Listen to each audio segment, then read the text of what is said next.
आर्या श्रीमती दुलारी Singh college के YouTube channel पर आप सभी लोगों का बहुत बहुत स्वागत है। डीएलएड बीटीसी 4th सेमेस्टर के केमिस्ट्री विषय का लेक्चर। आज हमारा यह 5वां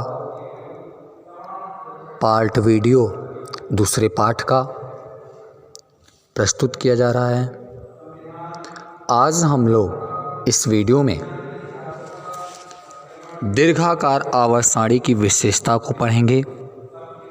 इसके पहले वीडियो में हमने दीर्घाकार आवर्त सारणी क्या था, दीर्घाकार आवर्त सारणी को किस आधार पर बनाया गया है, इन सारी बातों को इसके पहले वाले वीडियो में हम अध्ययन कर चुके हैं और हमें आशा भी है कि आप लोग भी वीडियो ज़रूर पढ़ भी लिए होंगे, आपको कुछ ज़रूर समझ में आया होगा। और यदि आप लोगों को कुछ प्रॉब्लम होती है किसी टॉपिक पर तो आप कमेंट बॉक्स में कमेंट करेंगे, जिससे आपकी समस्या का समाधान किया जाएगा। तो आज हम लोग दीर्घाकार आवर्त सारणी की विशेषता के बारे में बात करते हैं और अपनी टॉपिक को शुरू करते हैं।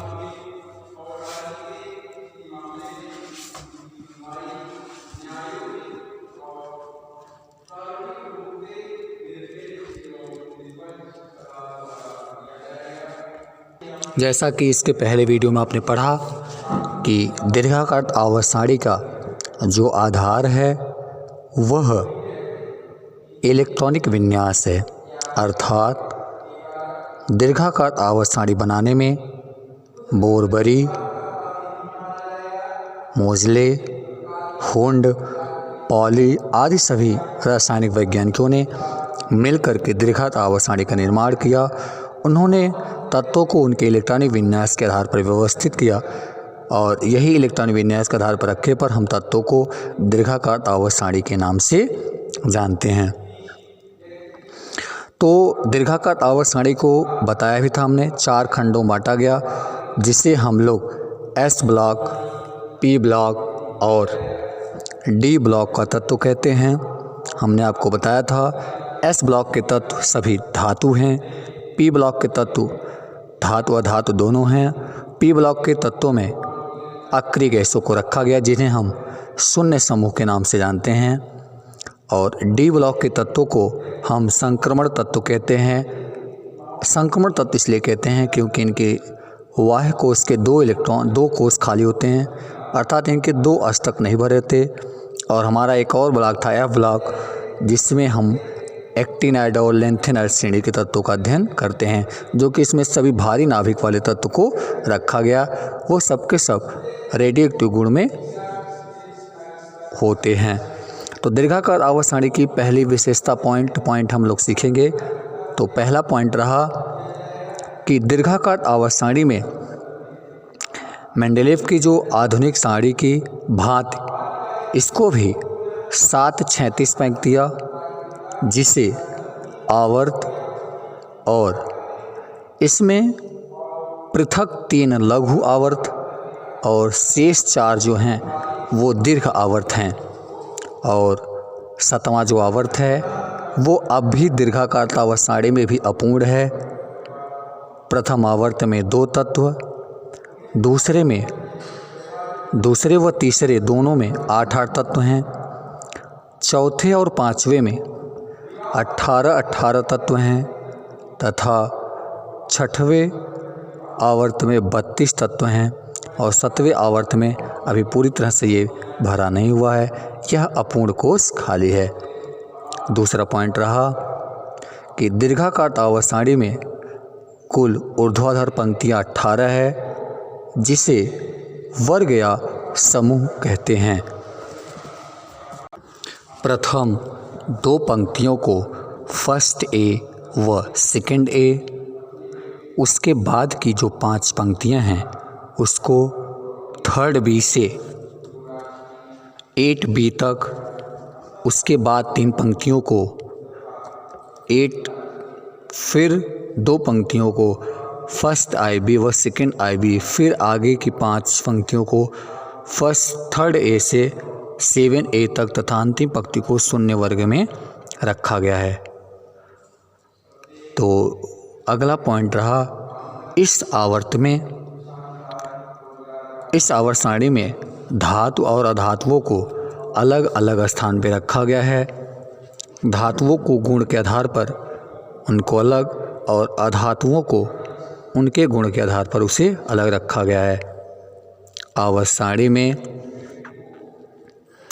धातु तत्वों को संक्रमण तत्व के बाईं ओर वर्ग फर्स्ट ए व सेकंड ए में रखा गया है। संक्रमण तत्वों को बीच में थर्ड बी से 7B और फिर 8 तथा फर्स्ट बी व सेकंड बी में रखा गया है। अधातु तत्वों को संक्रमण तत्व के दाईं ओर थर्ड ए में और 7A तक तथा अंत में जो है रखा गया है वह शून्य वर्ग संख्या है जिसमें अक्रिय गैसों को रखा गया है। जैसा कि आवर्त सारणी आप दीर्घाकार चार्ट में देखे होंगे कि जो अक्रिय गैसों का स्थान है उसे आवर्त सारणी के अंतिम वाले वर्ग में रखा गया है। तो अगला पॉइंट रहा आपका, इस आवर्त सारणी के संक्रमण तत्व को सामान्य तत्व से अलग किया गया है और इसमें जो दीर्घाकार आवर्त सारणी बनाई गई है इसमें दुर्लभ मृदा तत्व जैसे लैंथेनाइट और एक्टिनाइट इनको मुख्य आवर्त सारणी के नीचे की तरफ रखा गया है। उसके बाद इसमें एक ही वर्ग के दो उपवर्गों को दूर दूर रखा गया है जिससे उनके गुणधर्मों में अध्ययन करने में सरलता हो सके। इस आवर्त सारणी में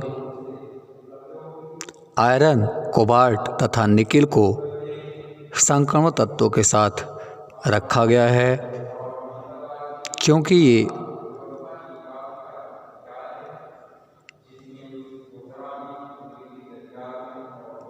उत्प्रेरण का गुण भी कार्य करता है इनके अंदर। और संक्रमण तत्व जो भी हैं चूँकि उत्प्रेरण का गुण हमेशा संक्रमण तत्वों में ही पाया जाता है। इस आवर्त सारणी में हाइड्रोजन को फर्स्ट ए तथा 7A दोनों वर्गों में रखा गया है। तो इस आवर्त सारणी की ये दीर्घाकार आवर्त सारणी की विशेषताएं रहीं, हमने इनको स्पष्ट करा दिया। तो दीर्घाकार आवर्त सारणी को भी 7 वर्ग में और 9 क्षैतिज लाइन में, जिसमें प्रत्येक में उपवर्ग बनाया गया, जिस अर्थात मिलाकर कुल 18 उपवर्ग हैं इसमें। तो ये हो गया दीर्घाकार आवर्त सारणी की विशेषताएं। फिर भी दीर्घाकार आवर्त सारणी के कुछ दोष भी हैं जिन्हें हम लोग सीख लेते हैं। मेंडलीव की आधुनिक आवर्त सारणी के कई दोष दीर्घाकार आवर्त सारणी के माध्यम से दूर हो गया। फिर भी दीर्घाकार आवर्त सारणी में भी कुछ दोष अभी रह गए हैं जिनका निवारण नहीं हो सका।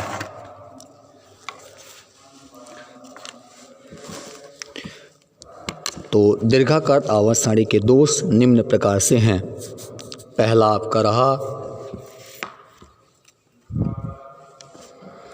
कि मेंडलीव की आवर्त सारणी की भांति जिस तरीके से मेंडलीव की आवर्त सारणी में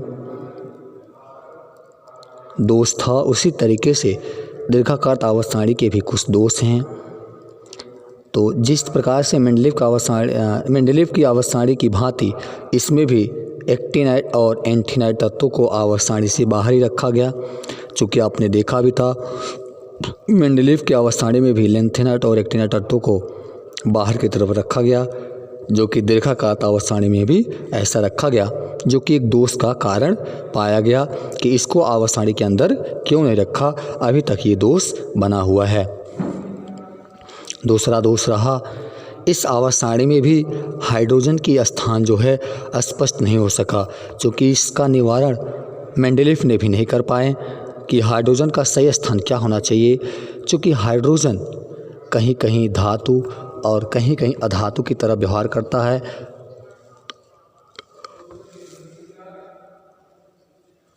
अर्थात हाइड्रोजन का ये जो स्थिति स्पष्ट नहीं हो पा रहा है कि इसे वर्ग संख्या 1 में रखा जाए या इसे वर्ग संख्या पी ब्लॉक में रखा जाए, पी ब्लॉक के तत्वों में रखा जाए, ये स्पष्ट नहीं हो पा रहा है, तो इसलिए ये भी एक दोष बना हुआ है। 8वें समूह के तत्व को 3-3 समूहों में 3 ऊर्ध्वाधर कॉलम में रखा गया है।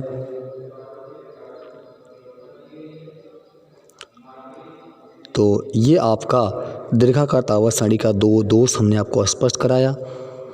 आइए अब सीखते हैं, हम लोग जान लेते हैं कि दीर्घाकार आवर्त सारणी से मेंडलीफ की आधुनिक आवर्त सारणी के संशोधन के दोष का निवारण क्या था। अगला पॉइंट हम लोग जान लेते हैं कि दीर्घाकार आवर्त सारणी से मेंडलीफ के दोष का निवारण कैसे हुआ। आइए हम लोग इसको जान लेते हैं। तो पॉइंट नंबर 1 आपका रहा हाइड्रोजन का स्थान। तो हाइड्रोजन परमाणु पहले वर्ग के तत्वों की भांति एक इलेक्ट्रॉन लेकर और 7वें वर्ग के तत्वों की भांति एक इलेक्ट्रॉन ग्रहण करके ये रासायनिक संयोग करता है। अतः इसे प्रथम और 7वें वर्ग में रखना न्यायोचित है। अर्थात हाइड्रोजन को दीर्घाकार आवर्त सारणी को लोगों का विचार था कि हाइड्रोजन में दोनों स्थितियों में दोनों गुण पाया जाता है, जिसके कारण यह कभी वर्ग 1 के तत्व की तरह इलेक्ट्रॉन त्याग करके कभी कभी वर्ग संख्या 7 की तरह इलेक्ट्रॉन ग्रहण करके अपने अष्टक को पूर्ण करते हैं। इसलिए इन्हें पहले और 7वें वर्ग में रखना कोई गलत नहीं है। अतः इनका स्थान पहले और 7वें दोनों में होना चाहिए। तो ये तो दीर्घाकार आवर्त सारणी का विचार था। दूसरा इसमें कारण था आपका दुर्लभ मृदा तत्वों का स्थान। सभी मृदा तत्वों को एक ही स्थान पर रखा गया क्योंकि इनकी बाह्य कोश में इलेक्ट्रॉनों की संख्या समान होती थी, जिसके कारण जितने भी मृदा तत्व थे उन सभी मृदा तत्वों का जो स्थान था सबका एक ही स्थान निश्चित किया गया था। अगला पॉइंट रहा आपका समस्थानिकों का स्थान। जैसा कि आप जानते हैं समस्थानिक ऐसे तत्व होते हैं जिनका परमाणु क्रमांक निश्चित होता है। तो समस्थानिकों का स्थान दीर्घाकार आवर्त सारणी द्वारा निश्चित किया गया। एक तत्व के सभी समस्थानिकों का परमाणु क्रमांक समान होता है, अर्थात इनके बाह्य कोश में सभी के इलेक्ट्रॉनों की संख्या समान होती है और इलेक्ट्रॉनों की संख्या समान होने के कारण इन सभी को एक ही इलेक्ट्रॉन कक्षा में रखा गया है क्योंकि सभी का इलेक्ट्रॉनिक विन्यास समान होता है और दीर्घाकार आवर्त सारणी का जो आधार है वह इलेक्ट्रॉनिक विन्यास ही है। अतः इन सभी समस्थानिकों को एक ही स्थान देना उचित हुआ और समस्थानिकों का स्थान भी निश्चित हो गया, जिससे मेंडलीफ का जो दोष बना हुआ था वो भी दूर हो गया और समस्थानिकों का सही स्थान प्राप्त हुआ। अगला स्थान रहा भारी तत्वों को हल्के तत्वों से पहले रखना। चूँकि परमाणु भार के आधार पर जो तत्व हल्के जो तत्व भारी तत्व हल्के तत्व से पहले आते थे उनका स्थान परमाणु क्रमांक पर उचित होता है। जैसे आर्गन जिसका परमाणु भार 39.9 और परमाणु क्रमांक 18 है, को पोटेशियम जिसका परमाणु भार 39.1 और परमाणु क्रमांक 19 है से पहले रखना न्यायसंगत है। इसी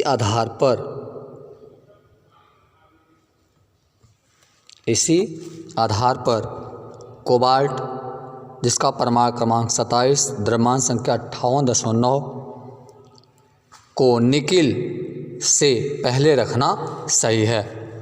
तो इस तरीके से बाहरी तत्व को हल्के तत्व से पहले रखना पड़ा, जिससे उनके दोष का निवारण कुछ हो गया।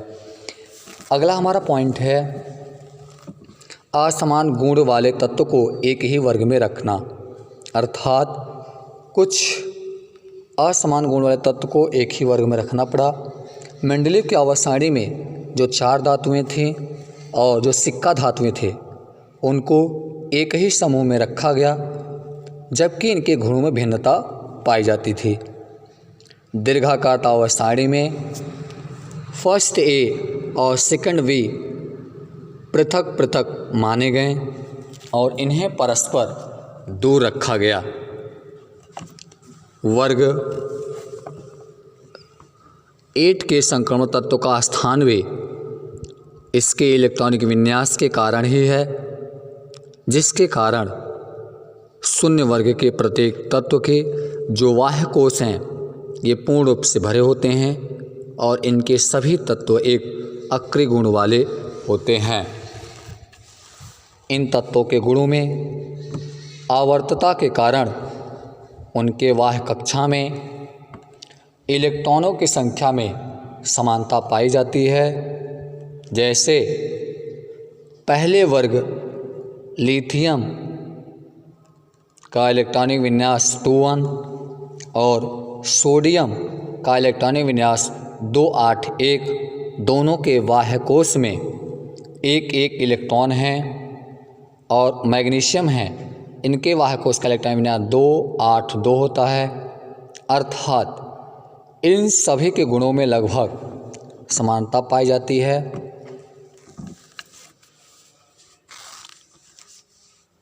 तो ये थे असमान गुण तत्व को एक ही वर्ग में रखना, इनका भी एक निवारण हुआ। आगे एक हमारा छोटा सा पॉइंट और है, आवर्तिता और इसके कारण, अर्थात आवर्तिता क्या है और इसके कारण क्या होते हैं, क्या इस कारण से ये होता है, इन बातों को हम जानते हैं। तत्वों के गुण आप जानते हैं, दीर्घाकार आवर्त सारणी द्वारा निर्धारित किया गया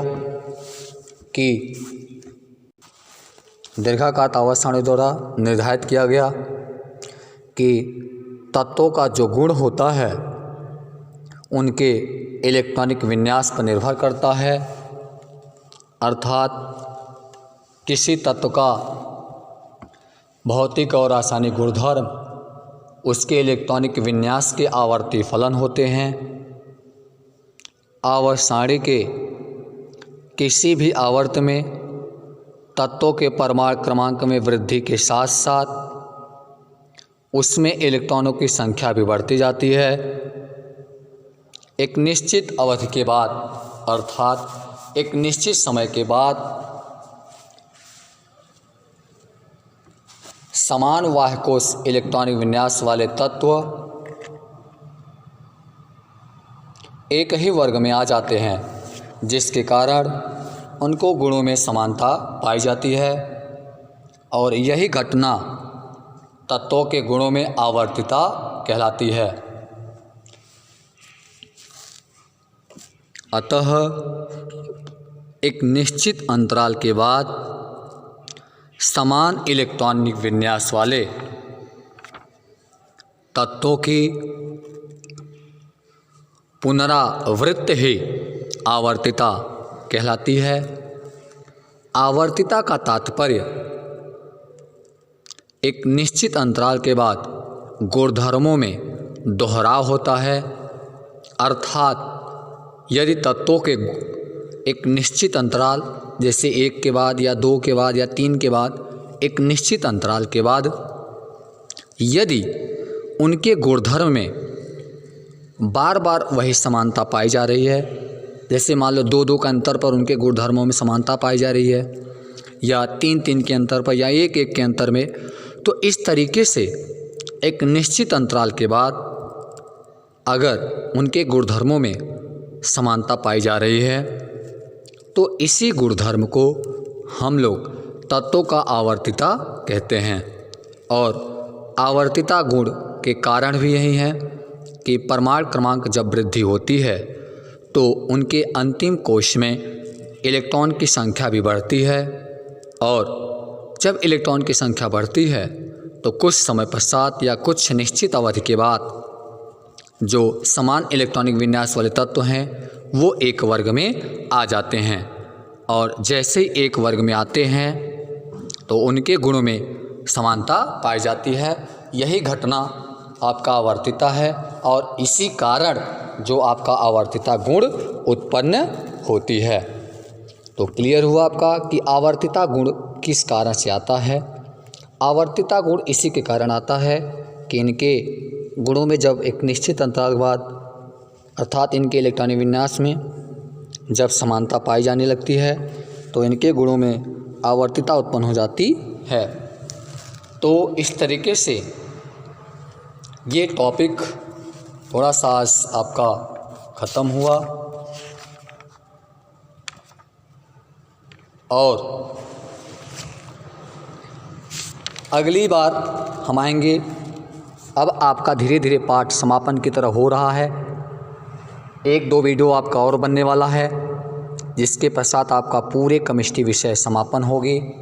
और आप सभी से अनुरोध भी है कि आप लोग भी पूरी तरह से पढ़ाई करके इसे ख़त्म करें, बकाया न रखें।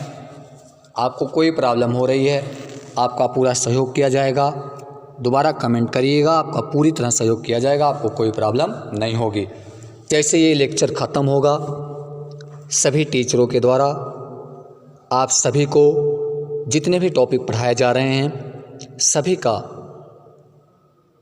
2-3 साल का आपका एग्ज़ाम के दृष्टि से प्रैक्टिस सेट आपको दिया जाएगा आपको सॉल्व कराने के लिए, जिससे आप सभी लोग और आप तभी इसको सॉल्व कर पाएंगे जब आप सारी वीडियो को आप पढ़े होंगे। इसलिए आप सभी वीडियो को पढ़िए। कोई दिक्कत होती है तो उसके लिए आप कमेंट करिएगा, आपकी समस्या का समाधान होगा।